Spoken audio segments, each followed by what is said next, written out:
लोकतंत्र की जिस तरीके से धज्जियां इस भारतीय जनता पार्टी के द्वारा उड़ाई जा रही हैं, वो पांडे जी जो 6 वोट डाल करके आ रहे थे, बता रहे थे। और एक एसएचओ का भी आपने ऑडियो जी सुन जी लिया होगा कि किस जी तरीके से वो ऑडियो, पवन जी हैं कोई हमारे पार्टी के कार्यकर्ता हैं या कुछ है, वो क्लियर दूसरा पक्ष नहीं हुआ है, लेकिन उनको किस तरीके से गालियां दी जा रही हैं, वो गालियां फैमिली में बैठ करके परिवार के साथ सुन भी नहीं सकते। तो देश का लोकतंत्र पूरी तरीके से खतरे में आ चुका है। इसको बचाने के लिए हम सबको जमीन पर उतरना होगा, सड़कों पर उतरना होगा। साथियों नमस्कार। इस वक्त हमारे साथ डॉक्टर राकेश प्रजापति सर हैं, समाजवादी पार्टी से हैं और समाजवादी पार्टी के प्रवक्ता हैं। सर, अभी जिस तरह मिल्कीपुर में जो चुनाव चल रहा है और देश का जो केंद्र बिंदु अगर कहा जाए तो मिल्कीपुर चुनाव दर्शाता है, क्योंकि इस समय जो जो दिल्ली में भी चुनाव हो रहा है उस पर लोगों को इतना ध्यान नहीं जितना मिल्कीपुर पे है, क्योंकि मिल्कीपुर में जो चुनाव हो रहा है वहाँ पर बहुत सारी गड़बड़ियां देखने को मिली कि पुलिस प्रशासन पूरी तरह जो सत्ताधारी के जो दल है उनको समर्थित कहीं नजर आ रही है। और एक आध जो वीडियो वायरल हुआ है जिसमें कोई व्यक्ति 6-6 वोट देकर आ रहे हैं, क्या कहेंगे सर आप? भारतीय जनता पार्टी की जो सरकार है, चाहे वो उत्तर प्रदेश की सरकार हो चाहे केंद्र की सरकार हो, इनमें मानवता बिल्कुल मर चुकी है। लोकतंत्र की खुली हत्या हो रही है। संविधान को पूरी तरीके से इन्होंने नेस्ता नाबूद कर दिया है और ये अब मनुस्मृति और सामंतवाद से देश को चलाना चाहते हैं। जिस प्रकार से आज आपने भी वीडियो देखी और पूरे देश सोशल मीडिया, क्योंकि पूरा देश मिल्कीपुर को देख रहा था, दिल्ली में चुनाव जरूर है लेकिन पूरा देश मिल्कीपुर को देख रहा था। और मिल्कीपुर से जो संदेश जाएगा वो भी इसीलिए माननीय योगी जी जो हैं, एक मुख्यमंत्री रहते हुए 5-5 सभा करने गए। बताइए, एक उपचुनाव में शायद देश के इतिहास में पहली बार ऐसा हुआ होगा कि किसी उपचुनाव में देश के एक प्रदेश का मुख्यमंत्री 5-5 सभाएं करने जा रहा है। ये तो सभाएं तब गए जबकि चुनाव घोषित हो गया, उससे पहले शायद 10वें चक्कर लग गए होंगे। हर दूसरे तीसरे दिन मैं तो यही सुनता था आज मिल्कीपुर में है। लोकतंत्र की जिस तरीके से धज्जियां इस भारतीय जनता पार्टी के द्वारा उड़ाई जा रही हैं, वो पांडे जी जो 6 वोट डाल करके आ रहे थे, बता रहे थे। और एक एसएचओ का भी आपने ऑडियो जी सुन जी लिया होगा कि किस जी तरीके से वो ऑडियो, पवन जी हैं कोई हमारे पार्टी के कार्यकर्ता हैं या कुछ है, वो क्लियर दूसरा पक्ष नहीं हुआ है, लेकिन उनको किस तरीके से गालियां दी जा रही हैं, वो गालियां फैमिली में बैठ करके परिवार के साथ सुन भी नहीं सकते। और साथ में आपने राष्ट्रीय अध्यक्ष जी ने हमारे 2 ऑडियो भी डाले हैं चुनाव चुनाव अधिकारियों को।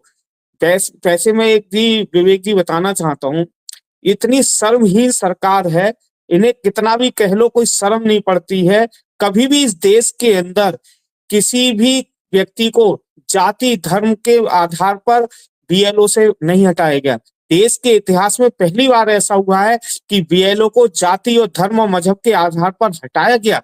मिल्कीपुर से कम 100 से ज्यादा बीएलओ की ड्यूटी इसीलिए काटी गई कि वो यादव थे, मुस्लिम थे या समाजवादी विचारधारा के थे, अर्थात पीडीए के लोग थे। ठीक वही स्थिति पीठासीन अधिकारी के, और देख देख करके बनाया गया पीठासीन अधिकारी। और किसको बनाया गया ये सारा देश देख रहा है। और वोट डालने वाले लोग, गाली देने वाले लोग, 6-6 वोट डालने वाले लोग किस जाति के हैं।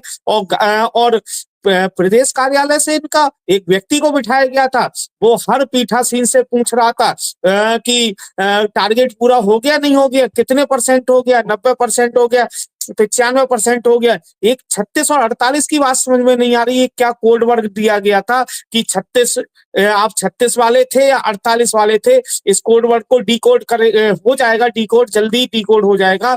और भारत की मीडिया अगर चाहेगी, जो मेन स्ट्रीम मीडिया है, वो तो बहुत जल्दी डिकोड कर देगी, लेकिन मीडिया पूरी तरीके से बिक चुकी है। मीडिया आज आम आदमी पार्टी की सरकार दिखा रही है, लेकिन वहां पर आम आदमी पार्टी की नहीं दिखा रही है मीडिया। जो सोशल मीडिया है वो आम आदमी पार्टी की सरकार दिखा रहा है, और बाकी जितनी भी मीडिया है, जो बिकाऊ मीडिया है, गोदी मीडिया है, वो निश्चित रूप से भारतीय जनता पार्टी की सरकार बना रही है।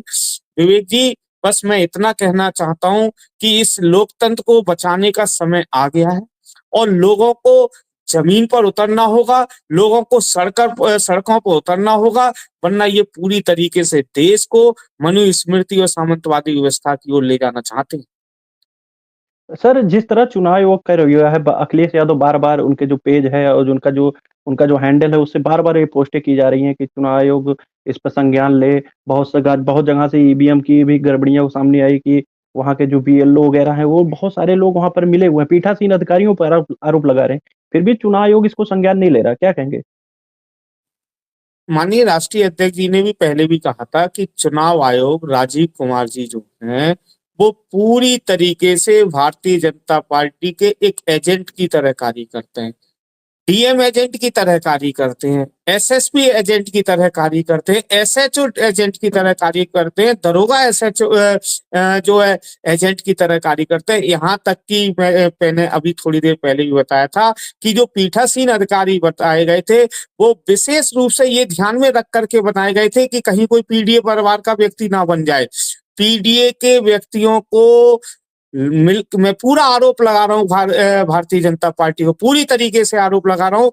मिल्कीपुर के चुनाव में इन्होंने पीडीए परिवार के किसी भी व्यक्ति को ना पीठासीन अधिकारी बनाया, ना P1 बनाया, ना P2 बनाया। पीठासीन अधिकारी प्रथम भी नहीं बनाया, पीठासीन अधिकारी द्वितीय भी नहीं बनाया। तृतीय इनकी मजबूरी है, क्योंकि तृतीयों में होते ही ज्यादातर पीडीए परिवार के लोग हैं, इसलिए P3 तो इन्होंने बनाए, लेकिन P1, P2 और पीठासीन अधिकारी बनाने का कार्य नहीं किया गया। ये देश के इतिहास में पहली बार हुआ होगा। आजादी के बाद नहीं, आजादी से पहले भी शायद इतनी घृणा नहीं होगी जितनी आजादी के बाद इन्होंने अब अमृत काल में पैदा कर दी गई है। क्योंकि जब अंग्रेज आ गए थे, इससे तो धन्य मानता हूं मैं अंग्रेज आए थे कि उन्होंने कम से कम शूद्रों को संपत्ति रखने का अधिकार दिया, शूद्रों के लिए स्कूल खुलवाए, शूद्रों के लिए सावित्री भाई जब फुले और ज्योतिबा फुले जब स्कूल खोल रहे थे तो उन्होंने मदद करने का काम किया, उन्होंने रोकने का काम नहीं किया। लेकिन मनुस्मृति मानने वाले लोग उस समय जब स्कूल खोलने की बात चल रही थी सावित्री बाई फुले की, तो यही कह रहे थे ये धर्म विरोधी कार्य हो रहा है। तो देश का लोकतंत्र पूरी तरीके से खतरे में आ चुका है। इसको बचाने के लिए हम सबको जमीन पर उतरना होगा, सड़कों पर उतरना होगा।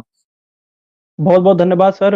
हमारे साथ साथियों डॉक्टर राकेश प्रजापति समाजवादी पार्टी के प्रवक्ता थे। साथियों, इनको जो सुन रहे थे आप लोग, साफ तौर पे सर कह रहे हैं कि आने वाले समय में अब लोगों को सड़क पर लड़ाई लड़नी होगी, क्योंकि देखने को जो मिल रहा है, जिस तरह सत्ताधारी जो दल के लोग हैं, वो कहीं न कहीं जो मनमानी कर रहे हैं और जिस तरह चुनाव में जिस तरह धांधली देखने को मिली, बड़े-बड़े आला अधिकारी लोग इसमें शामिल हुए और बता रहे हैं सर के द्वारा जो जानकारियाँ मिली, उस पर लोग अमल करेंगे, इसी आशा विश्वास के साथ यहीं पे हम सर एंड करेंगे। बहुत-बहुत धन्यवाद हमसे जुड़ने के लिए सर। धन्यवाद।